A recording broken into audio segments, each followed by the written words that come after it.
কোরআন মাজিদে সূরা ফাতিহার আগে কি লেখা আছে? বিসমিল্লাহির রহমানির রহিম। বিসমিল্লাহ মানে বি মানে দ্বারা, দিয়া, মাধ্যমে, উপকরণে, ওসিলায়। এসএম মানে নাম, মানে আল্লাহর নাম দিয়ে, আল্লাহর নামের ওসিলায়, আল্লাহর নামের মাধ্যমে আমি শুরু করলাম, ঠিক না?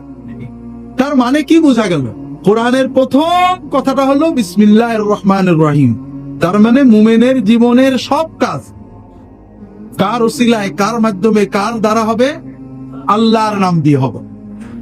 এখন যদি আমি আমার কোনো কাজ করার আগে বলি আল্লাহ আল্লাহ রসুলের নামে যাত্রা শুরু করলাম, কি হবে? তাহলে শিরিক হয়ে যাবে। ভয় পেন না যে রসুল বললাম বোধহয় একটু হালকা হলো না, উনাকে যদি আল্লাহর পাশাপাশি বসিয়ে দেন তাহলে কি হবে? তাতে কি রসুল খুশি হবেন নাকি যে না ও আমার খুব বেশি ভক্তি করেছে? না।